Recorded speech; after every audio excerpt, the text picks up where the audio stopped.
নমস্কার। রুনার সংগ্রহতে সকলকে স্বাগত জানাই। বইয়ের পাতার গল্প এখন আপনার কানে। সেই গল্প বলবো আমি, রুনা মুখার্জি। বাংলা সাহিত্যের কালজয়ী সৃষ্টি, রহস্য, রোমাঞ্চ, প্রেম, সামাজিক ও হৃদয় ছোঁয়া গল্প নিয়ে আমি নিয়মিত হাজির হই। শুরু করি আজকের গল্প, সৈয়দ মুস্তাফা সিরাজের স্বর্গের বাহন গল্পের পঞ্চম পর্ব, ভাঁজ করা একটা কাগজ। তাহলে শুরু করি আজকের গল্প, ভাঁজ করা একটা কাগজ। সামিমারা বেগমের মুখে তাঁর পূর্বপুরুষদের গল্প শুনছিলাম কফি খেতে খেতে। এমন সময় বাইরে মোটর গাড়ির শব্দ শোনা গেল।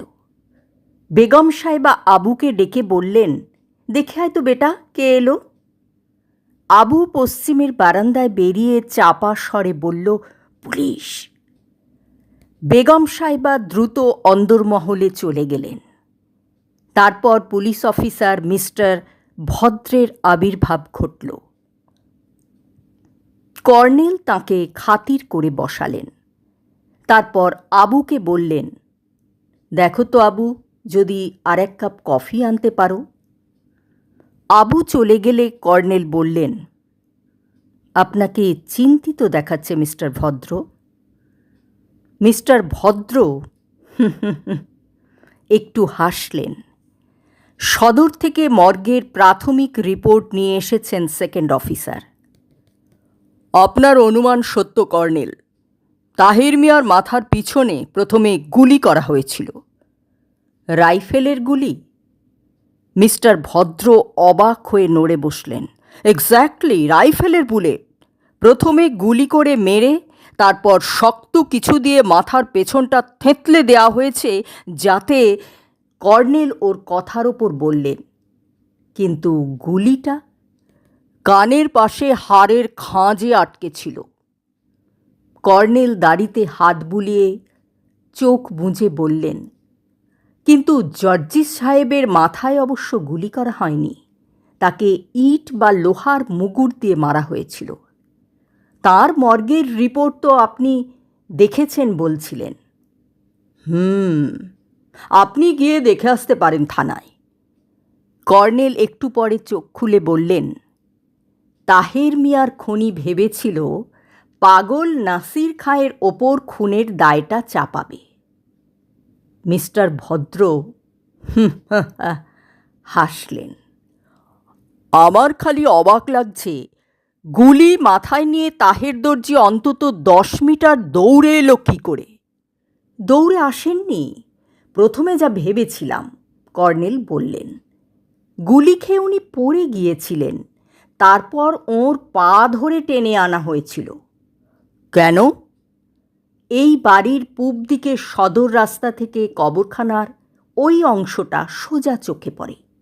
মাথায় খুলি যেভাবে থেঁতলে দেওয়া হয়েছে, তাতে অন্তত মিনিট 5 সময় লাগার কথা। কাজেই রাস্তা থেকে কারুর চোখে পড়বে না এমন জায়গায় বডি সরিয়ে নিয়ে যাওয়ার দরকার হয়েছিল। এইসব বিভৎস ব্যাপার দুজনে আলোচনা করছেন নির্বিকার মুখে। আমার গা ঘুলিয়ে উঠছিল শুনতে শুনতে। তাই দক্ষিণের খোলা বারান্দায় গিয়ে সিগারেট ধরালাম। কিছুটা দূরে পোড়ো জমির ওধারে কবরখানাটা এখন অন্ধকার আছে। তাকাতে গা ছমছম করছিল। তবে এখন আর এই গা ছমছম করাটা ভূত প্রেত বা সেই অন্য গ্রহের পলাতক প্রাণীটির জন্য নয়, জাভেদ পাঠানের জন্য। সে কি এখন রাইফেল তাক করে দাঁড়িয়ে আছে? আশ্চর্য সাহস লোকটার। কবরখানায় সে 2.5 বছর ধরে লুকিয়ে আছে। রামবাবু তাহলে গিরগিটির মতো যে জ্যান্ত মরাটাকে কবরে ঢুকতে দেখেছিলেন, সে ওই জাভেদই বটে। কিন্তু রামবাবু কেন গিরগিটির সঙ্গে তার উপমা দিলেন মাথায় আসে না।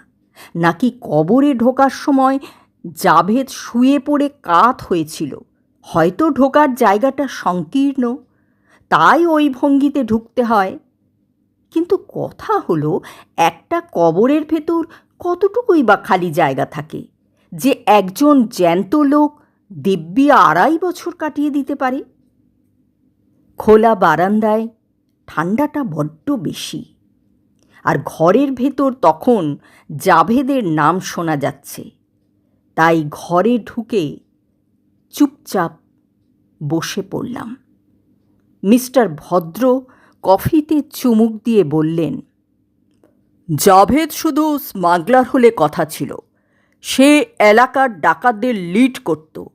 বর্ডার এরিয়ায় এটাই বড় সমস্যা, যে পদ্মা পেরিয়ে গেলে আমরা হেল্পলেস। তবে জাভেদ গা ঢাকা দিয়েছিল কনস্টেবল মতি সিংকে খুন করার পর। তখনও আমি এ থানায় আসিনি। কনস্টেবল খুন হলে তার প্রচণ্ড প্রতিক্রিয়া হওয়াই স্বাভাবিক, কাজেই তাকে গা ঢাকা দিতে হয়েছিল।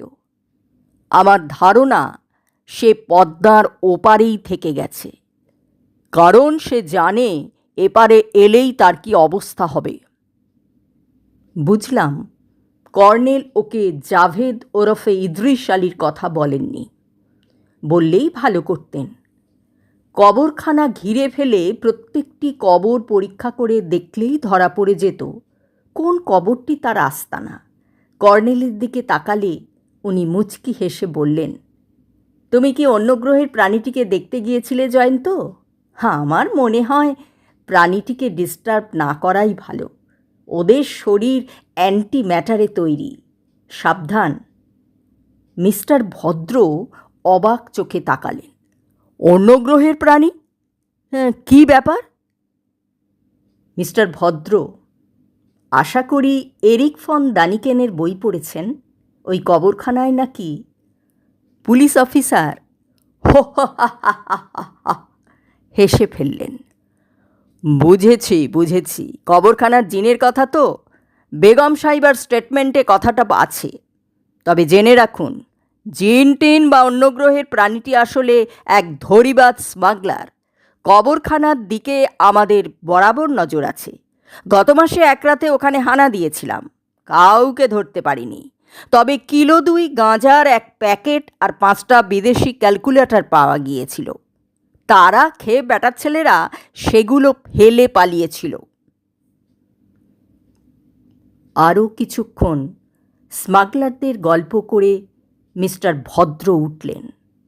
কর্নেল ওকে বিদায় দিতে গেলেন।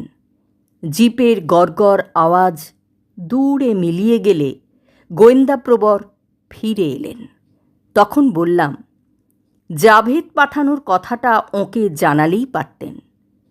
কর্নেল ঠোঁটে আঙুল রেখে বললেন, চুপ। বেগম সাহেবার কাশির শব্দ শোনা গেল। পর্দা সরিয়ে ঘরে ঢুকে চাপা স্বরে বললেন, এক মুশকিল হয়েছে কর্নেল সাহেব। ছোটকু এসে কখন দাঁড়িয়েছিল সদর গেটে। আমার মেয়েরা দেখতে পেয়ে তাকে ডেকে এনেছে। আমার তো খুব ডর লাগছে। ছোটকু মানে আপনার ছোট ভাই নাসির খাঁ কি? জি হাঁ। বেগম সাহেবার মুখ দেখে মনে হচ্ছিল বিপন্ন বোধ করছেন, কিন্তু কর্নেলের মুখ উজ্জ্বল হয়ে উঠেছিল। বললেন, আপনাকে আমি বলেছি ওর জন্য একটুও ভাববেন না। এক কাজ করুন, বাড়তি কোনো ঘর আছে কি বাড়িতে? আছে, কিন্তু আপনাকে উনি পছন্দ নাও করতে পারেন, কিন্তু আপনার মেয়েদের সম্ভবত উনি স্নেহ করেন। মেয়েদের আড়ালে ডেকে বলে দিন সেই ঘরে ওকে বিছানা করে দিক। খেতে চাইলে খেতে দিক, তারপর বাইরে থেকে দরজা আটকে দেবেন আপনি, যেন আর না বেরুতে পারেন। বেগম সাহেবা আরও উদ্বিগ্ন হয়ে বললেন, সর্বনাশ! তাহলে তো ঘরের ভেতর চেঁচামেচি হুলুস্থুল করবে, সব ভাঙচুর করবে। তেমন কিছু করলে আমি তো আছি, ডাকবেন। সামিমারা ইতস্তত করছিলেন। তখন কর্নেল বললেন, আপনাকে আমি বলেছি, এখনও বলছি, আপনার স্বামীকে আপনার ছোট ভাই খুন করেননি। নাসির খাঁ সম্পর্কে এই ভুল ধারণা আপনার মাথায় ঢুকিয়েছেন আপনার দাদা বড় নবাব সাহেব। না, তাঁরও দোষ নেই, তাঁকে যা বোঝানো হয়েছে তিনি তাই বুঝেছেন। বেগম সাহেবা কুণ্ঠিতভাবে অন্দরমহলে চলে গেলেন। কর্নেল তার কিটব্যাগের ভেতর থেকে একটা বই বের করে চেয়ারে আরাম করে বসলেন। একটু হেসে বললাম, জাহানাবাদের ইতিহাস পড়ে কি এ খুনোখুনি রহস্যের সূত্র মিলবে ভাবছেন? বইয়ের পাতায় চোখ রেখে কর্নেল বললেন, এ বইটা জাহানাবাদের ইতিহাস নয় জয়ন্ত, ভারতের ইতিহাস। আরও হেসে বললাম, মিস্টার ভদ্র তাহলে ঠিকই বলেছিলেন, মশা মারতে কামান দাগা। ভারতের ইতিহাস পড়ে ওহ, ভাবা যায় না। ডার্লিং, তোমাকে রামবাবুতে পেয়েছে, সাবধান। রামবাবু জিনিয়াস লোক, তিনিও ঠিক বলেছিলেন। কর্নেল বইটা টেবিলে রেখে সোজা হয়ে বসে কান খাঁড়া করে কি শুনে বললেন, না, সব ঠিক আছে। নাসির খাঁ ভাগ্নিদের সত্যি খুব স্নেহ করেন। ওই শোনো। কান পেতে কিছু শুনতে পেলাম না। বললাম, শোনার মতো কিছু কানে আসছে না। অবশ্য আপনার কথা আলাদা, আপনার মাথার পেছন দিকেও কান আছে। নাসির খাঁ গুণী লোক, অসাধারণ গাইতে পারেন জানা ছিল না। নড়ে বসলাম। কি আশ্চর্য, আমি ভাবছি ট্রানজিস্টার বাজছে। ট্রানজিস্টারের গানের সঙ্গে বাজনাও থাকে জয়ন্ত, অনেক সময় নাও থাকতে পারে, খালি গলায় গান গাইতেও শুনেছি অবশ্য। কর্নেল বোধ করি বিরক্ত হলেন, আবার বইটা খুলে বসলেন। এই সময় আবু ছেলেটা এলো ভেতর থেকে। তার মুখে মিটিমিটি হাসি। বলল, মাঝি বললেন এখন খাবেন না পরে খাবেন? কর্নেল বললেন, অসুবিধে না হলে আধ ঘন্টা পরে, মোটে তো 8টা বাজে। আবু চলে যাচ্ছিল। জিজ্ঞেস করলাম, আবু, ভেতরে গান গাইছে কে? আবু ফিক করে হেসে বলল, জি, পাগলা নবাব। কর্নেল আমার দিকে চোখ কটমটিয়ে তাকালেন। বললাম, ঘাট মানছি কর্নেল। তা আবু, পাগলা নবাব এত ভালো গাইতে পারেন? আবু বলল, ওরে বাবা, পাগলা হবার আগে কত বড় বড় ফাংশনে গান গাইতেন ছোট নবাব। এই তো গত বছর নবাবখানার কাছে ফাংশন হলো, কলকাতা থেকে গাইয়ে এসেছিল, ছোট নবাবও গেয়েছিলেন। সবাই বলল, আমাদের ছোট নবাবের পায়ের কাছে লাগে না কেউ। ভেতর থেকে ডাক এলে আবু বিরক্ত মুখে চলে গেল। ছেলেটার এক মুহূর্ত অবসর নেই, সব সময় ওকে চরকির মতো ঘুরে ফরমাস খেটে বেড়াতে হয়। গানটা থেমে গেল হঠাৎ। আবার গুমোট স্তব্ধতা। শীত ক্রমশ বাড়ছে। দক্ষিণেরও দরজা দুটো বন্ধ করে দিলাম। তারপর বললাম, এটা কি ভারতের ইতিহাস পড়ার সময়? কর্নেল মুখ তুলে একটু হাসলেন। তুমি নিশ্চয়ই 11 শতাব্দীর প্রখ্যাত পর্যটক এবং পণ্ডিত আলবিরুনির নাম শুনেছ। হয়তো শুনেছি, কিন্তু হঠাৎ আলবিরুনি কেন? আলবিরুনি ছিলেন লুঠেরা বাদশাহ সেই সুলতান মামুদের সভা পণ্ডিত। গজনির সেই মামুদ শাহ ভারতে হানা দিতে এলে তাঁকেও সঙ্গে আসতে হয়েছিল। সে আমলে রাজবাদশাহদের এই স্বভাব ছিল, যেখানেই যাবেন সঙ্গে সভা পণ্ডিতটি থাকা চাই। তো মামুদ শাহ ভারত থেকে লুণ্ঠন করে নিয়ে গেলেন ধনরত্ন, আর পণ্ডিত আলবিরুনিও পিছিয়ে থাকার পাত্র নন। তিনি লুণ্ঠন করে নিয়ে গেলেন ভারতের জ্ঞান ভাণ্ডারের অজস্র রত্ন। হাসতে হাসতে বললাম, এমন করে বলবেন না, জ্ঞান কি লুঠের মাল? জ্ঞান অর্জন করার জিনিস। কর্নেল কান দিলেন না, বললেন, মামুদ শাহ যখন হিন্দুদের মন্দির ভেঙে ধনরত্ন লুট করছেন, তখন তাঁর সভাপণ্ডিত মন্দিরের ধর্মশাস্ত্রবিদদের কাছে জ্ঞানরত্ন কেড়ে নিচ্ছেন। জয়ন্ত, তুমি ঠিক বলেছ, জ্ঞান লুঠের জিনিস নয়, কিন্তু জ্ঞান অর্জন করতে হলেও এক ধরনের শক্তির দরকার নয় কি? সেই শক্তির নাম মেধা। মেধার জোর না থাকলে অপরের মেধা করায়ত্ত হয় না। আলবিরুনি যখন ফিরে গেলেন স্বদেশে, তখন তিনি ভারতীয় মেধায় প্রজ্ঞাবান। পতঞ্জলির যোগশাস্ত্র থেকে শুরু করে অসংখ্য বিদ্যা তাঁর করায়ত্ত। ফার্সিতে পতঞ্জলি শাস্ত্র অনুবাদ করেন আলবিরুনি। তারপর লেখেন ভারতের ইতিহাস। তার নাম দেন তারিখ-ই হিন্দুস্তান। কর্নেল তাঁর বইটা দেখিয়ে বললেন, এই সেই তারিখ-ই হিন্দুস্তানের ইংরেজি অনুবাদ। খুব ভালো, কিন্তু এই বইটা নিয়ে এসে মন দিয়ে পড়ার সঙ্গে জাহানাবাদ রহস্যের সম্পর্কটা কি? আছে। অলবিরুনি শুধু পণ্ডিত না, দক্ষ চিত্রকরও ছিলেন। সে আমলে তো ছাপাখানা ছিল না, তাই সব পণ্ডিতকে দক্ষ লিপিকারও হতে হতো। পাণ্ডুলিপিকে সাজানোর জন্য তাঁরা ছবিও আঁকতেন। দুর্ভাগ্যক্রমে আলবিরুনির মূল পাণ্ডুলিপিটি হারিয়ে যায়। তার অনুলিপি উদ্ধার করা হয়েছিল, তাতে কোনো ছবি ছিল না। অথচ ভারতের ইতিহাসের সঙ্গে আলবিরুনির অনেক ছবিও এঁকেছিলেন। কর্নেল নিভে যাওয়া চুরুট জেলে বললেন, ছবির উল্লেখ তাঁর এই বইতে আছে, কিন্তু আমার আগ্রহ অন্যত্র। আলবিরুনি লিখেছেন, দেশে ফেরার সময় কজন হিন্দু পণ্ডিতের সঙ্গে তিনি ইসলাম ধর্ম নিয়ে আলোচনা করেন। প্রফেটের জীবন কাহিনী শোনান তাঁকে। প্রসঙ্গক্রমে প্রফেটের ঈশ্বর সন্নিধানে সশরীরে স্বর্গে যাত্রার কথাও বলেন। তখন হিন্দু পণ্ডিত অবিশ্বাস প্রকাশ করে বলেন, আপনার প্রফেট স্বর্গে গেছেন কী উপায়? আলবিরুনি তাঁকে একটা ছবি এঁকে বললেন, এই বাহনে চেপে প্রফেট স্বর্গে গিয়েছিলেন।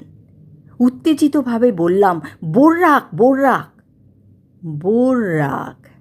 কর্নেল আস্তে বললেন, একাদশ শতাব্দীর প্রখ্যাত পণ্ডিত আলবিরুনির নিজের হাতে আঁকা বোররাকের ছবি সেই হিন্দু পণ্ডিতদের কাছে থেকে গিয়েছিল।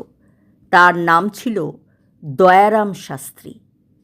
শাস্ত্রীজির এক বংশধর ছবিটি উপহার দেন মোগল বাদশাহ আকবরকে। মোল্লা জাহাবাজ খানের লেখা রোজনামচায় এর উল্লেখ আছে। চীনা সিল্কের ওপর আঁকা সেই অসাধারণ ছবিটি অবশেষে বাদশাহ ঔরঙ্গজেবের পাল্লায় পড়ে ভূলুণ্ঠিত হয়। যাই হোক, তুমি ভাবছ সেই ছবি সম্পর্কে এত পড়াশুনো করে এমন কি আলবিরুনির বইয়ের অনুবাদ জোগাড় করে জাহানাবাদে এসেছি? আমি কি অন্তর্যামী? তাই তো মনে হচ্ছে। কর্নেল চোখ বুজে চুরুটের ধোঁয়ার মধ্যে বললেন, গতকাল সকালে শিয়ালদা স্টেশনে দাঁড়িয়ে তুমি যখন ট্রেন ফেলের আশঙ্কায় আমার মুণ্ডুপাত করছিলে, তখন আমি বিড্ডুর জন্য ওঁত পেতে দাঁড়িয়েছিলাম পার্ক স্ট্রিট এলাকায় জাহানাবাদ প্যালেসের সেই গলির ভেতর। যাই হোক, বিড্ডুর কাছেই জানতে পেরেছিলাম ছবিটা বোররাক নামে অদ্ভুত প্রাণীর। তখন ট্রেন ছাড়তে ৮ ঘন্টা দেরি, আবার বাড়ি ফিরতে হয়েছিল। তুমি তো জানো আমার প্রাচীন ইতিহাস এবং প্রত্নতত্ত্বে নৃতত্ত্বে প্রচণ্ড আগ্রহ। কাজেই আমার সংগ্রহে এসব বই প্রচুর। বাড়ি ফিরে মার্কিন চিত্রকলা বিশারদ আর্নল্ড সাহেবের পেন্টিং ইন ইসলাম বইটাতে বোররাক খুঁজলাম, পেয়েও গেলাম। অমনি মনে পড়ে গেল মোল্লা জাহাবাজ খানের রোজনামচার কথা। তাতেও পড়েছি আলবিরুনির আঁকা বোররাকের ছবির কথা। তারপর যথাসময় স্টেশনে পৌঁছে দেখি তুমি রামবাবু বেচারাকে খামোখা শাসাচ্ছ। শাসাবো কেন? রামবাবুকে আপনার বাড়িতে ফোন করতে বলছিলাম।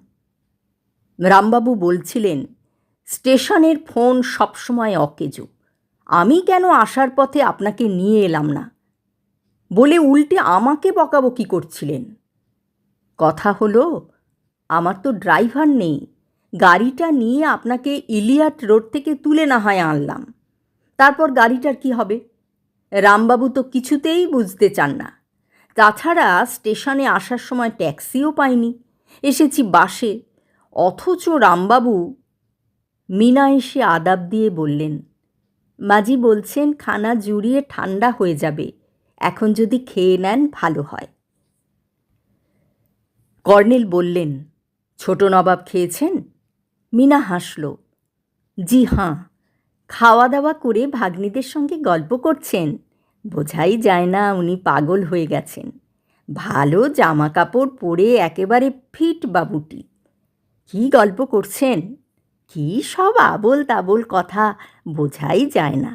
মুনারুনা পড়েছে বিপদে, উঠে আসতেও দিচ্ছেন না। আমি বললাম, তাহলে আর পাগলামি করল কোথায়? মীনা বলল, পাগল কি সহজে সারে?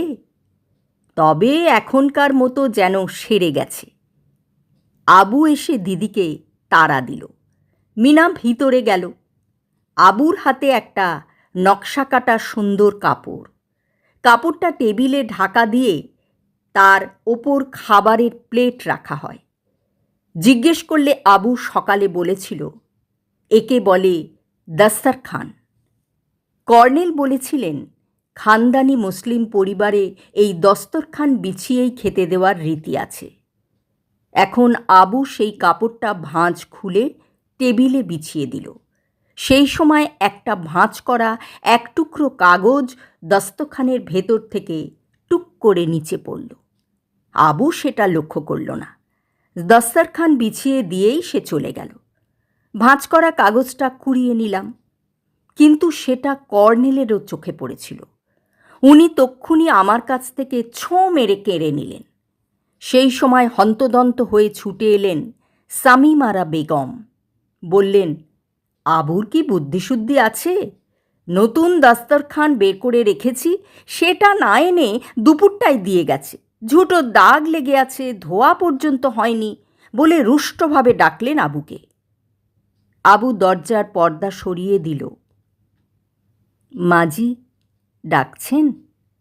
এই বাঁদর, এই এঁটো দস্তরখান পাততে কে বলল তোকে? বলে বেগম সাহেব টেবিল থেকে কাপড়টা টেনে তার দিকে ছুঁড়ে দিলেন। তারপর বললেন, আজ ঘর সাফ করেছিলি? আবু ভয় ভয় বলল, বুবু করেছে বিকেলে। বেগম সাহেবা মেঝে দৃষ্টি রেখে বললেন, কি নোংরা হয়ে আছে সব, করিস কি তোরা ভাই বোনে? কাল সকালে যেন দেখি ভালোভাবে সাফ করেছিস, নইলে দেখাবো মজা তোদের। যা, ধোয়া দস্তরখান এনে পেতে দে। বেগম সাহেবা এবার একটু হাসলেন।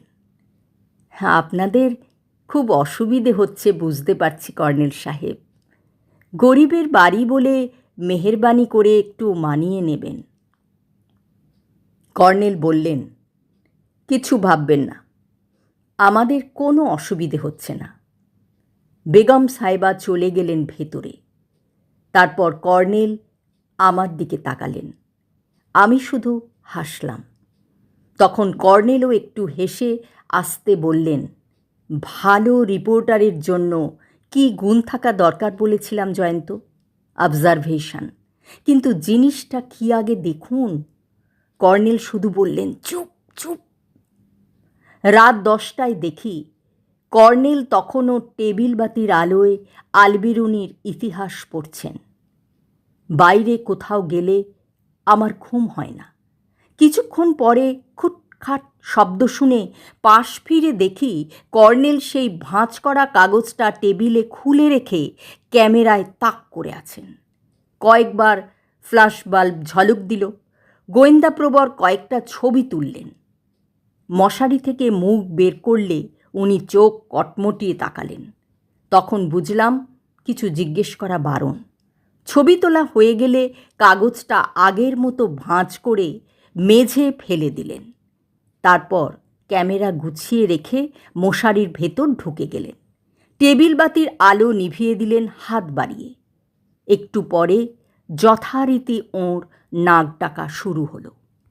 গল্পপাঠ শেষ হলো। এতক্ষণ গল্প বলছিলাম রুনা মুখার্জি। আজকের গল্পটি যদি আপনাদের ভালো লেগে থাকে তাহলে ভিডিওটি লাইক করুন।